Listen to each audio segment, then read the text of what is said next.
स्वर सुधा मंच पर प्रस्तुत है मुंशी प्रेमचंद की कहानियां। आज की कहानी है दारोगा जी। कल शाम को एक जरूरत से तांगे पर बैठा हुआ जा रहा था कि रास्ते में एक और महाशय तांगे पर आ बैठे। तांगे वाला उन्हें बैठाना तो न चाहता था, पर इनकार भी न कर सकता था। पुलिस के आदमी से झगड़ा कौन मोल ले। यह साहब किसी थाने के दारोगा थे। एक मुकदमे की पैरवी करने सदर आए थे। मेरी आदत है कि पुलिस वालों से बहुत कम बोलता हूँ। सच पूछिए तो मुझे उनकी सूरत से नफरत है। उनके हाथों प्रजा को कितने कष्ट उठाने पड़ते हैं, इसका अनुभव इस जीवन में कई बार आ चुका है। मैं जरा एक तरफ खिसक गया और मुंह फेरकर दूसरी ओर देखने लगा कि दारोगा जी बोले, जनाब, यह आम शिकायत है कि पुलिस वाले बहुत रिश्वत लेते हैं, लेकिन यह कोई नहीं देखता कि पुलिस वाले रिश्वत लेने के लिए कितने मजबूर किए जाते हैं। और अगर पुलिस वाले रिश्वत लेना बंद कर दें तो मैं हलफ से कहता हूँ, ये जो बड़े बड़े ऊंची पगड़ियों वाले रईस नजर आते हैं, सब के सब जेल खाने के अंदर बैठे दिखाई दें। अगर हर एक मामले का चालान करने लगे तो दुनिया पुलिस वालों को और भी बदनाम करे। आपको यकीन न आएगा जनाब, रुपए की थैलियां गले लगाई जाती हैं। हम हजार इनकार करें, पर चारों तरफ से ऐसे दबाव पड़ते हैं कि लाचार होकर लेना ही पड़ता है। मैंने उपहास के भाव से कहा, जो काम रुपए लेकर किया जाता है वही काम बिना रुपए लिए भी तो किया जा सकता है। दारोगा जी हंसकर बोले, वह तो गुनाह बेलज्जत होगा बंदा परवर। पुलिस का आदमी इतना कट्टर देवता नहीं होता, और मेरा ख्याल है कि शायद कोई इंसान भी इतना बेलौस नहीं हो सकता। और सींगों के लोगों को भी देखता हूँ, मुझे तो कोई देवता न मिला। मैं अभी इसका कुछ जवाब दे ही रहा था कि एक मियाँ साहब लंबी अचकन पहने, तुर्की टोपी लगाए, तांगे के सामने से निकले। दारोगा जी ने उन्हें देखते ही झुककर सलाम किया, और शायद मिजाज शरीफ पूछना चाहते थे कि उस भले आदमी ने सलाम का जवाब गालियों से देना शुरू किया। जब तांगा कई कदम आगे निकल आया तो वह एक पत्थर लेकर तांगे के पीछे दौड़ा। तांगे वाले ने घोड़े को तेज किया, उस भले मानुस ने भी कदम तेज किए और पत्थर फेंका। मेरा सिर बाल बाल बच गया। उसने दूसरा पत्थर उठाया, वह हमारे सामने आकर गिरा। तीसरा पत्थर इतनी जोर से आया कि दारोगा जी के घुटने में बड़ी चोट आई, पर इतनी देर में तांगा इतनी दूर निकल आया था कि हम पत्थरों की मार से दूर हो गए थे। हाँ, गालियों की मार अभी तक जारी थी। जब तक वह आदमी आंखों से ओझल न हो गया, हम उसे एक हाथ में पत्थर उठाए गालियां बकते हुए देखते रहे। जब जरा चित्त शांत हुआ, मैंने दारोगा जी से पूछा, ये कौन आदमी है साहब, कोई पागल तो नहीं है? दारोगा जी ने घुटने को सहलाते हुए कहा, पागल नहीं है साहब, मेरा पुराना दुश्मन है। मैंने समझा था जालिम पिछली बातें भूल गया होगा, वरना मुझे क्या पड़ी थी कि सलाम करने जाता। मैंने पूछा, आपने इसे किसी मुकदमे में सजा दिलाई होगी? बड़ी लंबी दास्तान है जनाब, बस इतना ही समझ लीजिए कि इसका बस चले तो मुझे जिंदा ही निगल जाए। आप तो शौक की आग को और भड़का रहे हैं, अब तो वह दास्तान सुने बगैर तस्कीन न होगी। दारोगा जी ने पहलू बदल कर कहा, अच्छी बात है, सुनिए। कई साल हुए मैं सदर में ही तैनात था। बेफिक्री के दिन थे, ताजा खून, एक माशूक से आंख लड़ गई। आमदरफत शुरू हुई। अब भी जब उस हसीना की याद आती है तो आंखों से आंसू निकल आते हैं।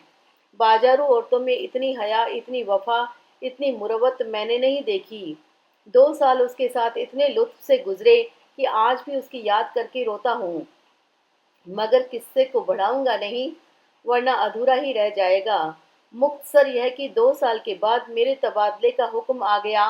उस वक्त दिल को जितना सदमा पहुंचा, उसका जिक्र करने के लिए दफ्तर चाहिए। बस यही जी चाहता था कि इस्तीफा दे दूं। उस हसीना ने यह खबर सुनी तो उसकी जान से निकल गई। सफर की तैयारी के लिए मुझे 3 दिन मिले थे। ये 3 दिन हमने मंसूबे बांधने में काटे। उस वक्त मुझे अनुभव हुआ कि औरतों को अक्ल से खाली समझने में हमने कितनी बड़ी गलती की है। मेरे मंसूबे शेख चिल्ली कैसे होते थे? कलकत्ते भाग चलें, वहाँ कोई दुकान खोल दें या इसी तरह कोई दूसरी तजवीज़ करता। लेकिन वह यही जवाब देती कि अभी वहां जाकर अपना काम करो, जब मकान का बंदोबस्त हो जाए तो मुझे बुला लेना, मैं दौड़ी चली आऊंगी। आखिर जुदाई की घड़ी आई। मुझे मालूम होता था कि अब जान न बचेगी। गाड़ी का वक्त निकला जाता था और मैं उसके पास से उठने का नाम न लेता था।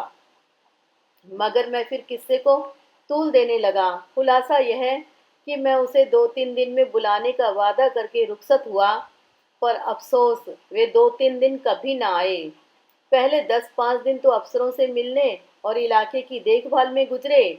इसके बाद घर से खत आ गया कि तुम्हारी शादी तय हो गई, रुखसत लेकर चले आओ। शादी की खुशी में उस वफा की देवी की मुझे फिक्र न रही। शादी करके महीने भर बाद लौटा तो बीवी साथ थी, रही सही याद भी जाती रही। उसने 1 महीने के बाद एक खत भेजा, पर मैंने उसका जवाब न दिया। डरता रहता था कि कहीं एक दिन वह आकर सिर पर सवार न हो जाए, फिर बीवी को मुंह दिखाने लायक भी न रह जाऊं। साल भर के बाद मुझे एक काम से सदर आना पड़ा। उस वक्त मुझे उस औरत की याद आई। सोचा जरा चलकर देखना चाहिए किस हालत में है। फौरन अपने खत न भेजने और इतने दिनों तक न आने का जवाब सोच लिया और उसके द्वार पर जा पहुंचा। दरवाजा साफ सुथरा था, मकान की हालत भी पहले से अच्छी थी। दिल की खुशी हुई कि इसकी हालत उतनी खराब नहीं है जितनी मैंने समझी थी। और क्यों खराब होने लगी? मुझ जैसा दुनिया में क्या और आदमी ही नहीं है?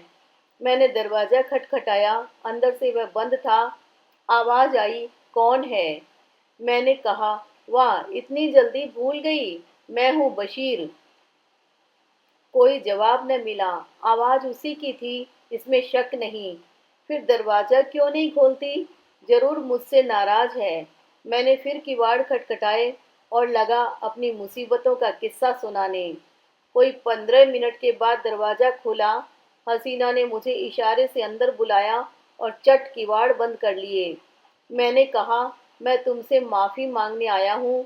यहाँ से जाकर मैं बड़ी मुश्किल में फंस गया। इलाका इतना खराब है कि दम मारने की मोहलत नहीं मिलती। हसीना ने मेरी तरफ न देखकर जमीन की तरफ ताकते हुए कहा, माफी किस बात की? तुमसे मेरा निकाह तो हुआ न था। दिल कहीं और लग गया तो मेरी याद क्यों आती? मुझे तुमसे कोई शिकायत नहीं। जैसा और लोग करते हैं वैसा ही तुमने किया। यही क्या कम है कि इतने दिनों के बाद इधर आ तो गए, रहे तो खैरियत से। किसी तरह जिंदा हूँ। शायद जुदाई में घुलते घुलते ये तोंद निकल आई है। खुदा झूठ न बुलवाए, तब से दूने हो गए। मैंने झेंपते हुए कहा, यह सारा बलगम का फिसाद है। भला मोटा मैं क्यों होता? उधर का पानी निहायत बलगमी है। तुमने तो मेरी याद ही भुला दी। उसने अब की मेरी ओर तेज निगाहों से देखा और बोली, खत का जवाब तक न दिया? उल्टे मुझी को इल्जाम देते हो। मैं तुम्हें शुरू से बेवफा समझती थी और तुम वैसे ही निकले। बीवी लाए और मुझे खत तक न लिखा। मैंने ताज्जुब से पूछा, तुम्हें कैसे मालूम हुआ कि मेरी शादी हो गई? उसने रुखाई से कहा, यह पूछकर क्या करोगे? झूठ तो नहीं कहती। बेवफा बहुत देखे, लेकिन तुम सबसे बढ़कर निकले। तुम्हारी आवाज सुनकर जी में तो आया कि धुतकार दूं, लेकिन यह सोचकर दरवाजा खोल दिया कि अपने दरवाजे पर किसी को क्या जलील करूं। मैंने कोट उतारकर खूंटी पर लटका दिया, जूते भी उतार डाले और चारपाई पर लेटकर बोला, लैली देखो, इतनी बेरहमी से न पेश आओ। मैं तो अपनी खताओं को खुद तस्लीम करता हूँ और इसलिए अब तुमसे माफी मांगने आया हूँ।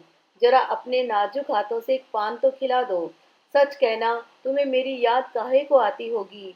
कोई और यार मिल गया होगा। लैली पानदान खोलकर पान बनाने लगी कि एकाएक किसी ने किवाड़ खटखटाए। मैंने घबराकर पूछा, यह कौन शैतान आ पहुंचा? हसीना ने होठों पर उंगली रखते हुए कहा, यह मेरे शौहर हैं। तुम्हारी तरफ से जब निराश हो गई तो मैंने इनके साथ निकाह कर लिया। मैंने त्योरियां चढ़ाकर कहा, तो तुमने मुझसे पहले ही क्यों न बता दिया? मैं उल्टे पांव लौट न जाता, यह नौबत क्यों आती? न जाने कब की यह कसर निकाली। मुझे क्या मालूम है कि ये इतने जल्द आ पहुंचेंगे। रोज तो पहर रात गए आते थे, फिर तुम इतनी दूर से आए थे, तुम्हारी कुछ खातिर भी तो करनी थी। यह अच्छी खातिर की। बताओ अब मैं जाऊं कहाँ? मेरी समझ में खुद कुछ नहीं आ रहा है। या अल्लाह, किस अजाब में फंसी। इतने में उन साहब ने दरवाजा खटखटाया। ऐसा मालूम होता था कि किवाड़ तोड़ डालेगा। हसीना के चेहरे पर एक रंग आता था, एक रंग जाता था। बेचारी खड़ी कांप रही थी। बस जबान से यही निकलता था, या अल्लाह रहम कर। बाहर से आवाज आई, अरे तुम क्यों सरे शाम से सो गई? अभी तो 8 भी नहीं बजे। कहीं सांप तो नहीं सूंघ गया? अल्लाह जानता है, अब और देर की तो किवाड़ चिड़वा डालूंगा। मैंने गिड़गिड़ाकर कहा, खुदा के लिए मेरे छिपने की कोई जगह बताओ। पिछवाड़े कोई दरवाजा नहीं ना? संडास तो है। सबसे पहले वह वहीं जाएंगे। अच्छा, वह सामने कोठरी कैसी है? हाँ है तो, लेकिन कहीं कोठरी खोलकर देखा तो? क्या बहुत डबल आदमी है? तुम जैसे दो को बगल में दबा ले। तो खोल दो कोठरी। वह जो ही अंदर आएगा, मैं दरवाजा खोलकर निकल भागूंगा। हसीना ने कोठरी खोल दी। मैं अंदर जा घुसा। दरवाजा फिर बंद हो गया। मुझे कोठरी में बंद करके हसीना ने जाकर सदर दरवाजा खोला और बोली, क्यों किवाड़ तोड़े डालते हो? आ तो रही हूँ। मैंने कोठरी के किवाड़ों से के दरवाजों से जा देखा। आदमी क्या, पूरा देव था। अंदर आते ही बोला, तुम सरे शाम से सो गई थी? हाँ, जरा आंख लग गई थी। मुझे तो ऐसा मालूम हो रहा था कि तुम किसी से बातें कर रही हो। वहम की दवा तो लुकमान के पास भी नहीं। मैंने साफ सुना, कोई न कोई था जरूर। तुमने उसे कहीं छिपा रखा है। इन्हीं बातों पर तुमसे मेरा जी जलता है। सारा घर तो पड़ा है, देख क्यों नहीं लेते? देखूंगा तो मैं जरूर ही, लेकिन तुमसे सीधे सीधे पूछता हूँ, बतला दो कौन था? हसीना ने कुंजियों का गुच्छा फेंकते हुए कहा, और कोई था तो घर ही में न होगा। लो, सब जगह देख आओ। सुई तो है नहीं कि मैंने कहीं छिपा दी हो। वह शैतान इन चकमों में न आया। शायद पहले भी ऐसा ही चरका खा चुका था। कुंजियों का गुच्छा उठाकर सबसे पहले मेरी कोठरी के द्वार पर आया और उसके ताले को खोलने की कोशिश करने लगा। गुच्छे में उस ताले की कुंजी न थी। बोला, इस कोठरी की कुंजी कहाँ है? हसीना ने बनावटी ताज्जुब से कहा, अरे तो क्या उसमें कोई छिपा बैठा है? वह तो लकड़ियों से भरी पड़ी है। तुम कुंजी दे दो न। तुम भी कभी कभी पागलों के से काम करने लगते हो। अंधेरे में कोई सांप बिच्छू निकल आए तो? ना भैया, मैं उसकी कुंजी न दूंगी। बला से सांप निकल आएगा। अच्छा ही वो निकल आए। इस बेहयाई की जिंदगी से तो मौत ही अच्छी। हसीना ने इधर उधर तलाश करके कहा, न जाने उसकी कुंजी कहाँ रख दी, ख्याल नहीं आता। इस कोठरी में तो मैंने और कभी ताला नहीं देखा। मैं तो रोज लगाती हूँ। शायद कभी लगाना भूल गई हूँ तो नहीं कह सकती। तो तुम कुंजी न दोगी? कहती तो हूँ, इस वक्त नहीं मिल रही है। कह देता हूँ, कच्चा ही खा जाऊंगा। अब तक तो मैं किसी तरह जब्त किए खड़ा रहा। बार बार अपने ऊपर गुस्सा आ रहा था कि यहाँ क्यों आया। न जाने यह शैतान कैसे पेश आए, कहीं तैश में आकर मार ही न डाले। मेरे हाथों में तो कोई छुरी भी नहीं। या खुदा, अब तू ही मालिक है। दम रोके हुए खड़ा था कि एक पल का भी मौका मिले तो निकल भागूं। लेकिन जब उस मर्दूद ने किवाड़ों को जोर से धमधमाना शुरू किया, तब तो रूई फना हो गई।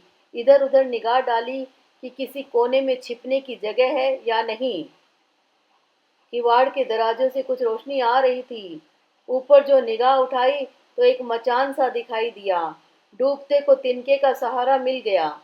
उचक कर चाहता था कि ऊपर चढ़ जाऊं कि मचान पर एक आदमी को बैठे देखकर उस हालत में मेरे मुंह से चीख निकल गई। यह हजरत अचकन पहने, घड़ी लगाए, एक खूबसूरत साफा बांध उकड़ू बैठे हुए थे। अब मुझे मालूम हुआ कि मेरे लिए दरवाजा खोलने में हसीना ने इतनी देर क्यों की थी।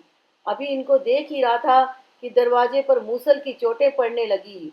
मामूली किवाड़ तो थे ही, 3-4 चोटों में दोनों किवाड़े नीचे आ रहे और वह मरदूद लालटेन लिए कमरे में घुसा। उस वक्त मेरी क्या हालत थी, इसका अंदाजा आप खुद कर सकते हैं। उसने मुझे देखते ही लालटेन रख दी और मेरी गर्दन पकड़कर बोला, अच्छा, आप यहाँ तशरीफ रखते हैं। आइए, आपकी कुछ खातिर करूं। ऐसे मेहमान रोज कहाँ मिलते हैं।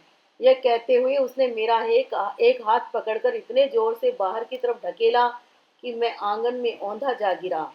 उस शैतान की आंखों से अंगारे निकल रहे थे। मालूम होता था उसके होठ मेरा खून चूसने के लिए बड़े आ रहे हैं। मैं अभी जमीन से उठने भी न पाया था कि वह कसाई एक बड़ा सा तेज छुरा लिए मेरी गर्दन पर आ पहुंचा। मगर जनाब हूँ पुलिस का आदमी, उस वक्त मुझे एक चाल सूझ गई। उसने मेरी जान बचा ली, वरना आज आपके साथ टांगे पर न बैठा होता। मैंने हाथ जोड़कर कहा, हुजूर मैं बिल्कुल के बेकसूर हूँ। मैं तो मीर साहब के साथ आया था। उसने गरज कर पूछा, कौन मीर साहब? मैंने जी कड़ा करके कहा, वही जो मचान पर बैठे हुए हैं। मैं तो हुजूर का गुलाम ठहरा, जरा जहाँ हुक्म पाऊंगा उनके साथ जाऊंगा। मेरे इसमें क्या खता है? अच्छा, तो कोई मीर साहब मचान पर भी तशरीफ रखते हैं? उसने मेरा हाथ पकड़ लिया और कोठरी में जाकर मचान पर देखा। वह हजरत सिमटे सिमटाए भीगी बिल्ली बने बैठे थे। चेहरा ऐसा पीला पड़ गया था, गोया बदन में जान ही नहीं। उसने उनका हाथ पकड़कर एक झटका दिया तो आप धाम से नीचे आ रहे। उनका ठाठ देखकर अब इसमें कोई शुबहा न रहा कि वह मेरे मालिक हैं। उनकी सूरत देखकर उस वक्त तरस के साथ हंसी आती थी। तू कौन है बे? जी मैं, मेरा मकान। यह आदमी झूठा है, यह मेरा नौकर नहीं है। तू यहाँ क्या करने आया था? मुझे यही बदमाश मेरी तरफ देखकर धोखा देकर लाया था। यह क्यों नहीं कहता कि मजे उड़ाने आया था? दूसरों पर इल्जाम रखकर अपनी जान बचाना चाहता है सुअर। ले तू भी क्या समझेगा कि किसके पाले पड़ा था? यह कहकर उसने उसी तेज छुरे से उन साहब की नाक काट ली। मैं मौका पाकर बेतहाशा भागा, लेकिन हाय हाय की आवाज मेरे कानों में आ रही थी। इसके बाद उन दोनों में कैसी छनी, हसीना के सिर पर क्या आफत आई, इसकी मुझे कुछ खबर नहीं। मैं तब से 20 बार सदर आ चुका हूँ, पर उधर भूल कर भी नहीं गया। यह पत्थर फेंकने वाले हजरत वही है जिनकी नाक कटी थी। आज न जाने कहाँ से दिखाई पड़ गए और मेरी शामत आई कि उन्हें सलाम कर बैठा। आपने उनकी नाक की तरफ शायद ख्याल नहीं किया। मुझे अब ख्याल आया कि उस आदमी की नाक कुछ चिपटी थी। बोला, हाँ नाक कुछ चिपटी थी, मगर आपने उस गरीब को बुरा चरका दिया। और करता ही क्या, जरूर दबा लेते, मगर चोर का दिल आधा होता है। उस वक्त अपनी अपनी पड़ी थी कि मुकाबला करने की सूझती। कहीं उस रमझल्ले में धर लिया जाता तो आबरू अलग जाती और नौकरी से अलग हाथ होता। मगर अब इस आदमी से होशियार रहना पड़ेगा। इतने में चौक आ गया और हम दोनों ने अपनी अपनी राह ली।